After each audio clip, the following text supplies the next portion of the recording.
Behind the golden gates of Buckingham Palace, where every whisper echoes through marble corridors and every glance is measured, a single scream shattered the afternoon silence.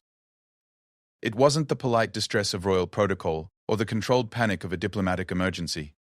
It was raw, desperate, and human, cutting through centuries of tradition like a blade through silk.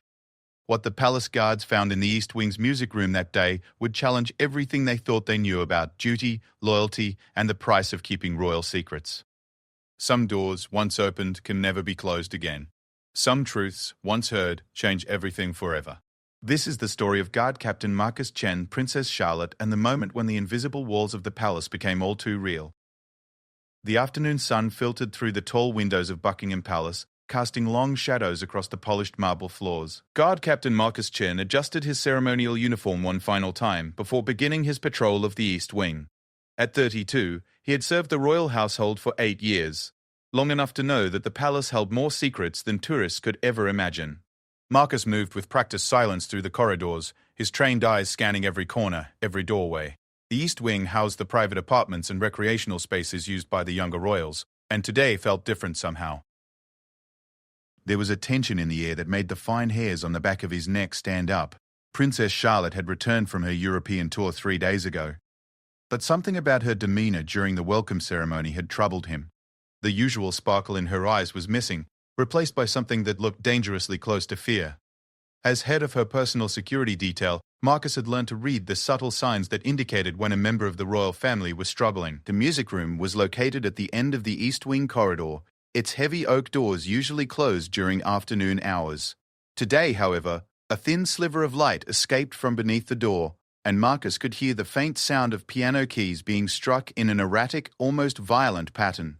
He paused, listening carefully to the music that seemed more like an emotional outburst than a performance. Charlotte had always been the most spirited of the royal children, the one who questioned protocol and pushed boundaries. Her musical talents were well known throughout the palace, but this sound was different. It carried a desperate quality that made Marcus's chest tighten with concern. He had first met Charlotte when she was 16, a rebellious teenager who seemed determined to test every rule and regulation that governed royal life.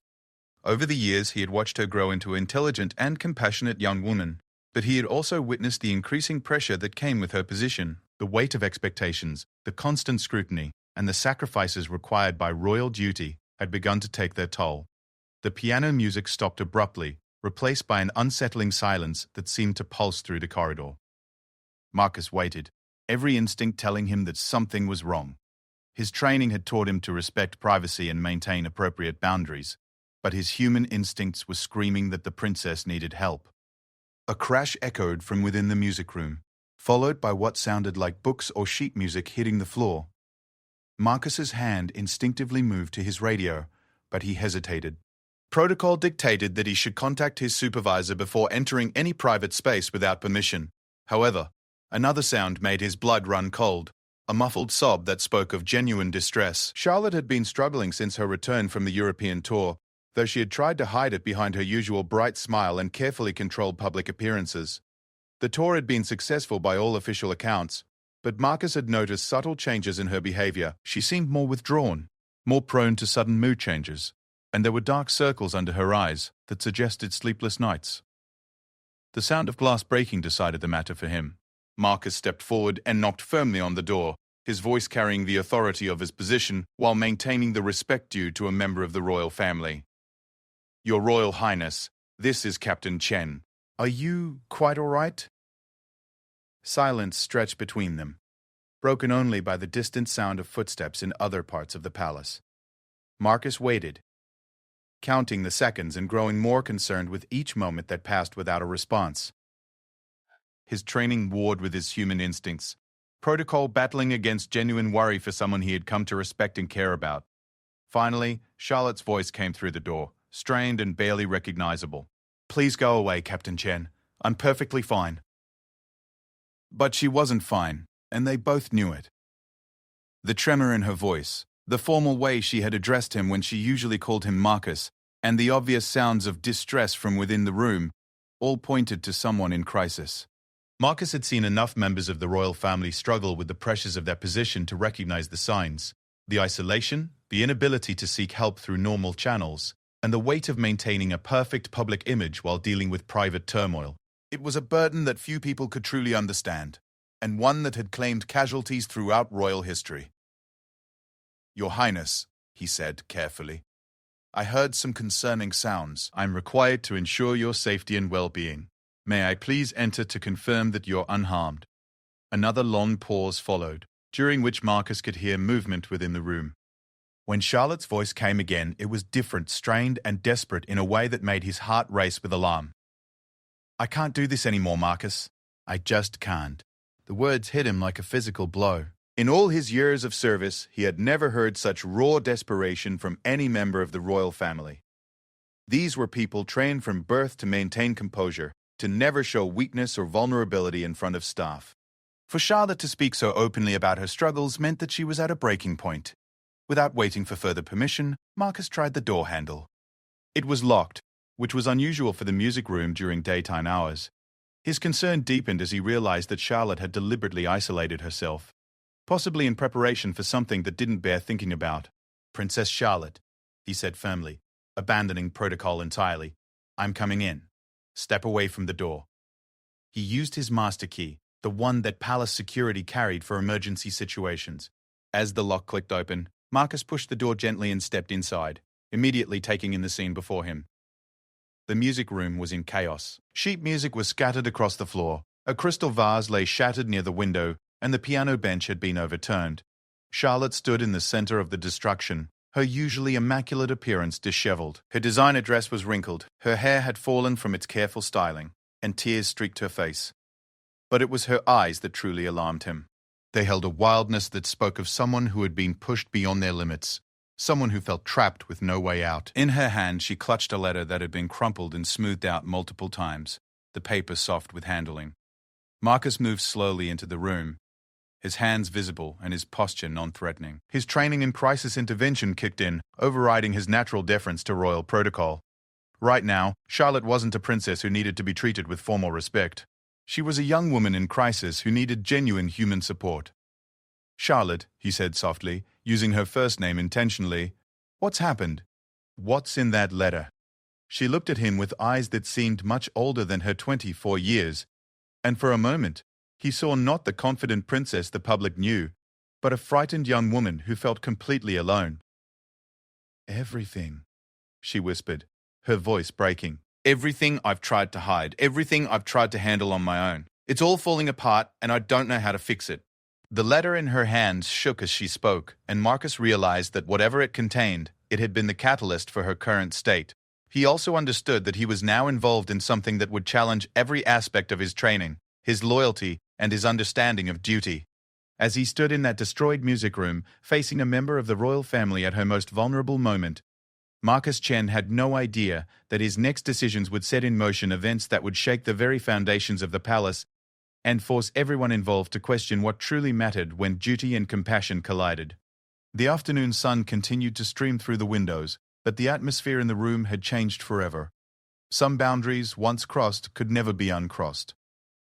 And in that moment, Marcus realized that protecting Charlotte might require breaking every rule he had sworn to uphold. Marcus carefully closed the music room door behind him, ensuring their privacy, while his mind raced through the implications of what he was witnessing.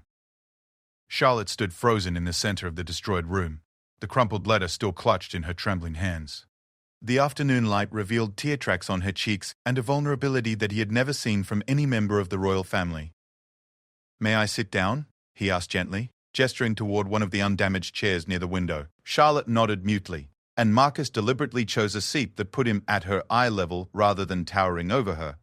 Every aspect of his body language was carefully calculated to appear non-threatening and supportive. Charlotte sank into the chair across from him, her royal composure completely shattered. She looked younger somehow, more like the teenager he had first met years ago than the poised young woman who had charmed European dignitaries just days before. "The tour," she began, her voice barely above a whisper. "It wasn't what everyone thinks it was." Marcus waited, understanding that pushing for details would likely cause her to retreat further into herself. His years of experience had taught him that sometimes the most important conversations required patience and silence. Charlotte's hand smoothed the letter obsessively, the paper crackling softly with each movement. There was someone there, in Vienna. A photographer who had been following me for months, taking pictures when I thought I was alone. Private moments, vulnerable moments that were never meant for anyone else to see. The implications hit Marcus immediately. Unauthorized photographs of a royal family member, especially ones taken in private moments, represented a serious security breach and a potential scandal that could damage the monarchy's reputation. But looking at Charlotte's devastated expression, he realized this was about more than just unwanted photography. He approached me after the state dinner, she continued, her voice growing stronger but more bitter. Very polite, very respectful on the surface. He showed me some of the photographs on his camera. Pictures of me crying in my hotel room after a particularly difficult day. Images of me arguing with my aide about the schedule. Moments when I thought I was completely alone and safe to just be human. Marcus felt anger rising in his chest, but he kept his expression neutral. Stalking and blackmail were serious crimes, made even more serious when directed at a member of the royal family. But he also understood that Charlotte's distress went deeper than just invasion of privacy. What did he want? Marcus asked, though he suspected he already knew the answer. Charlotte laughed, but there was no humor in the sound. Money, initially. A substantial sum to ensure the photographs never saw the light of day. But then he realized he had something much more valuable than blackmail material. He had proof that the perfect princess, the one who always smiles and never complains, is actually just a human being with human struggles. She stood up abruptly and walked to the window, staring out at the palace gardens where tourists gathered hoping for a glimpse of royal life. He wants me to meet with him regularly, to provide him with insider information about family affairs, about upcoming decisions and private conversations. He says if I refuse, he'll release the photographs along with a story about how the royal family's facade is carefully constructed to hide the truth about our mental health struggles.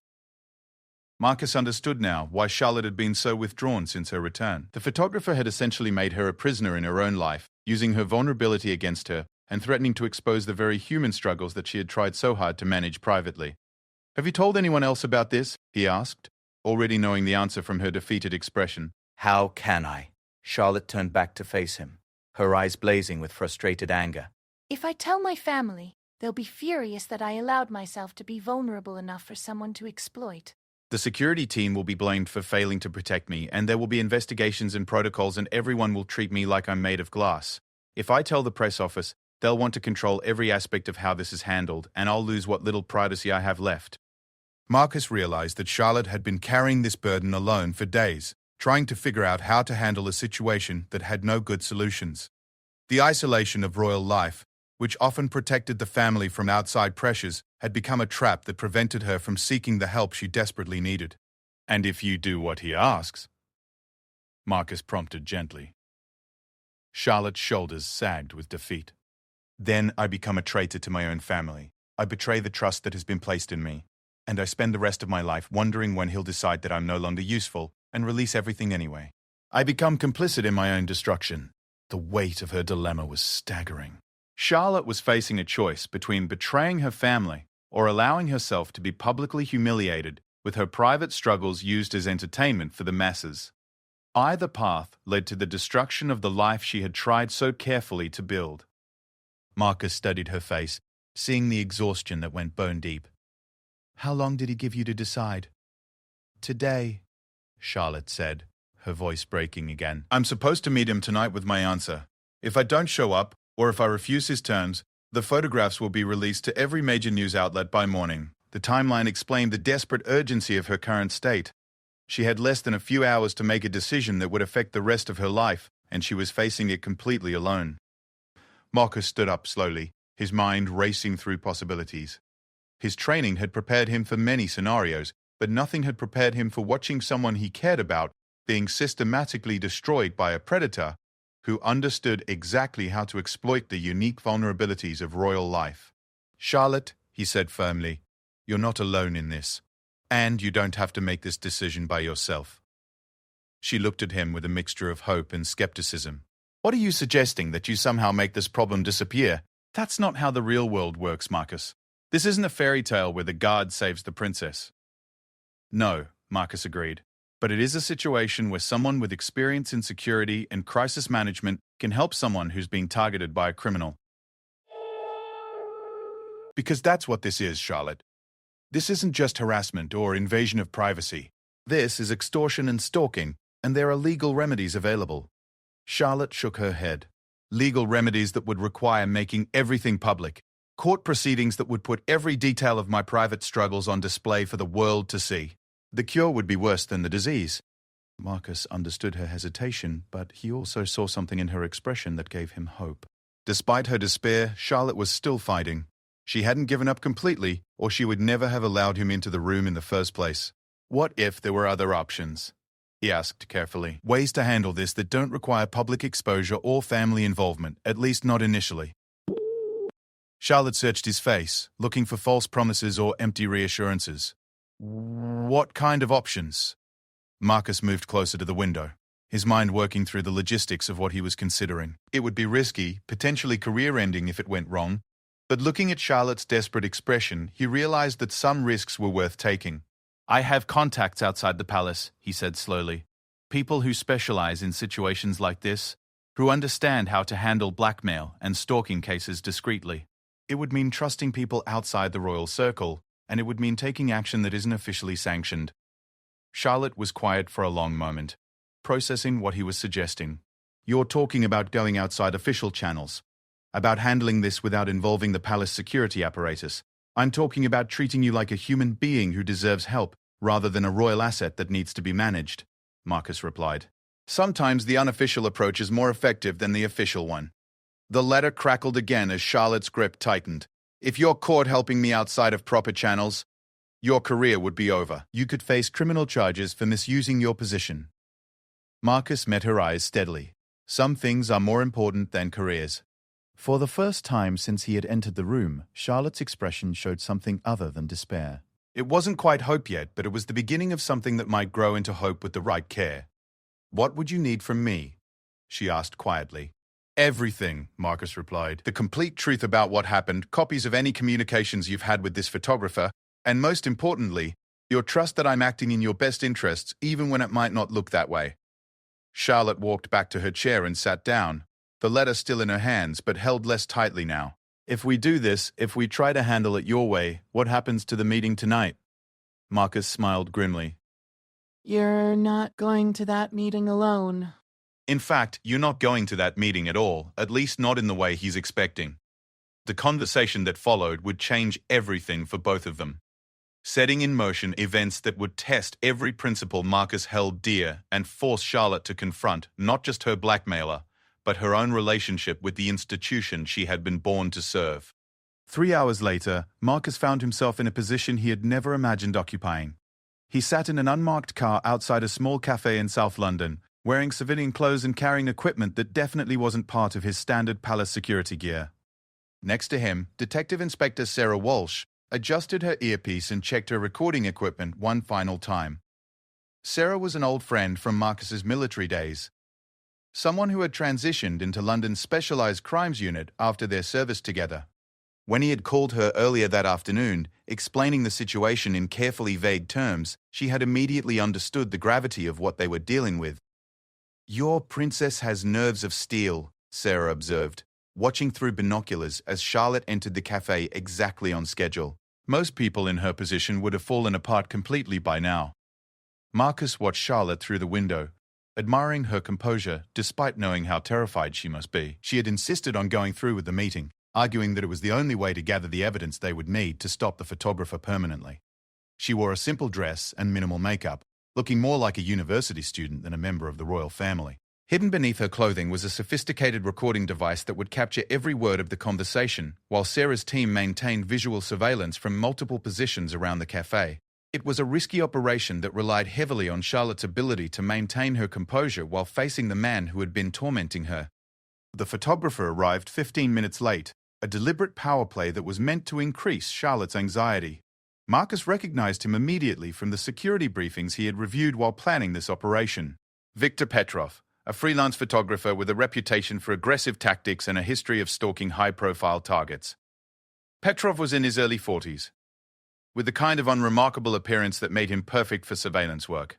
He slipped into the booth across from Charlotte with a smile that didn't reach his eyes, and Marcus felt his jaw clench as he watched the man who had caused Charlotte so much anguish. She's doing well, Sarah murmured into her headset.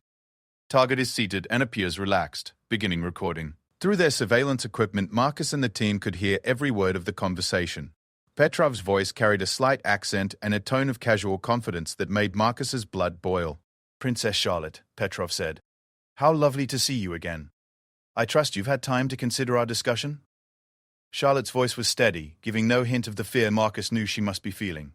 "I've considered it very carefully, Mr. Petrov, but I have some questions before I can give you an answer." Petrov leaned back in his seat, clearly pleased with what he interpreted as Charlotte's willingness to negotiate. "Of course. I'm happy to clarify any aspects of our arrangement." What followed was 20 minutes of conversation that provided more than enough evidence to destroy Petrov's life completely. He detailed his surveillance methods, described the photographs he had taken, and outlined his demands with a casual arrogance that revealed his complete confidence in his position. Charlotte played her part perfectly, asking questions that encouraged him to elaborate on his illegal activities, while appearing to be genuinely considering his demands. She even managed to get him to admit that Charlotte wasn't his first royal target, revealing a pattern of behavior that would interest law enforcement agencies across Europe.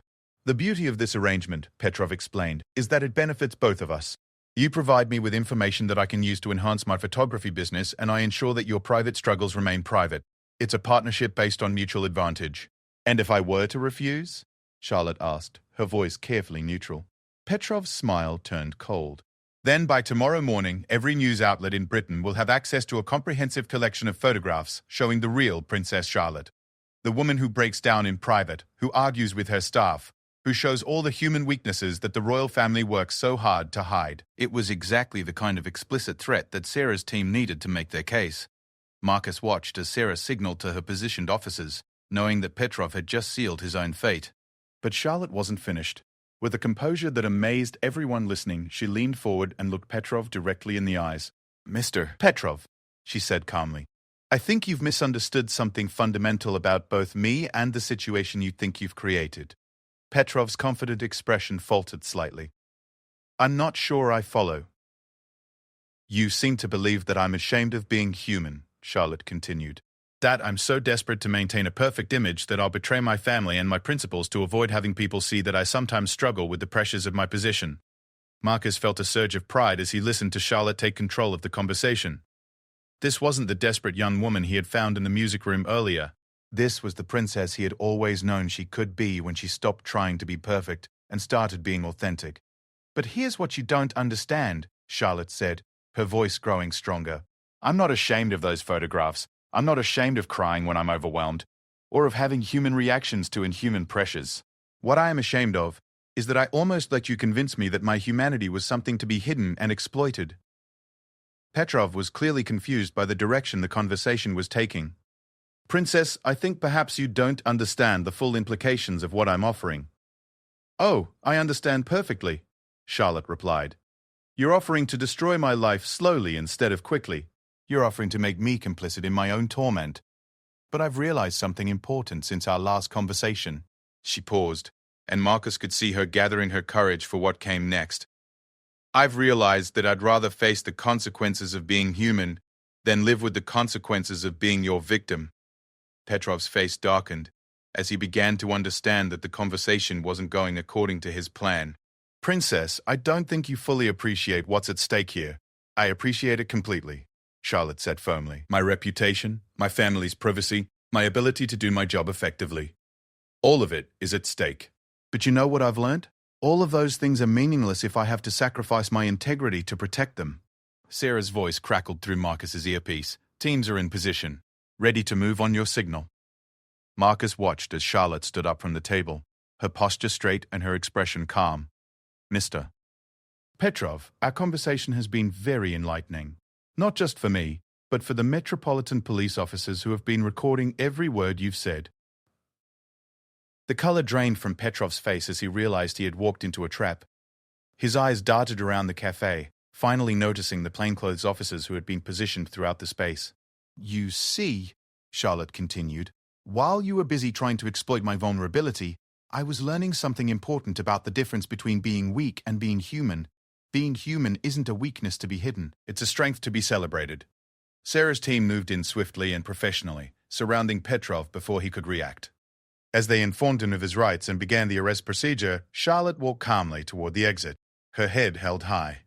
Marcus met her outside the cafe where a palace car waited to take her home. For a moment, they stood together in the London evening, both of them processing what had just happened. "How do you feel?" Marcus asked, studying her face for signs of the breakdown he half expected after such an intense confrontation. Charlotte considered the question carefully. "Different," she said finally. "For the first time in years, I feel like myself. Not the princess I'm supposed to be, not the perfect image everyone expects, but just me. And it turns out that's enough." As they drove back toward the palace, Charlotte was quiet for most of the journey, but as they approached the gates, she turned to Marcus with an expression of genuine gratitude. "Thank you," she said simply, "not just for helping me today, but for showing me that being protected doesn't have to mean being isolated, that asking for help isn't a sign of weakness." Marcus smiled, understanding that they had both learned something important about the difference between duty and service, between protecting someone's image and protecting their humanity.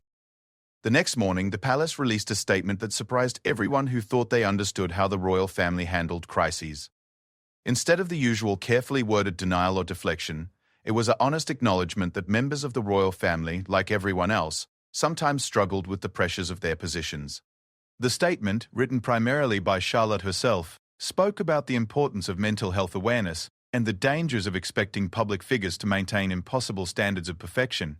It mentioned, in general terms, the recent arrest of an individual who had attempted to exploit these unrealistic expectations for personal gain. The public response was overwhelmingly positive. Rather than damaging Charlotte's reputation, her honesty about human vulnerability strengthened it. People connected with her authenticity in a way they never had with her perfection. 6 months later, Charlotte launched a foundation focused on mental health support for young people in high-pressure situations. Marcus, who had been promoted to head of personal security for the entire family, often watched her speak at events with a mixture of professional pride and personal admiration. The music room in the East Wing had been redecorated, but Charlotte still spent time there most afternoons. Now, however, the music that drifted from beneath the door was different. It was still emotional, still deeply personal, but it no longer carried the desperate quality that had alarmed Marcus that afternoon. Sometimes, when he walked past on his security rounds, Marcus would pause to listen. The melody spoke of someone who had learned that strength wasn't about hiding vulnerability, but about facing it with courage and authenticity. And in those moments he knew that breaking protocol had been the right choice. Some rules were worth breaking when human dignity was at stake. Some risks were worth taking when they served something greater than duty or career or reputation. Charlotte had taught him that the greatest service he could provide wasn't just protecting her from physical threats, but helping her become strong enough to face the world as herself, completely and authentically human. The palace still kept its secrets, still maintained its protocols, and still operated according to centuries of tradition. But within those ancient walls, something had changed.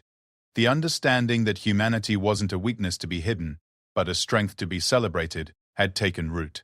And sometimes, on quiet afternoons, when the light streamed through the tall windows just right, you could hear it in the music that floated through the corridors, carrying with it the sound of someone who had learned to be both royal and real.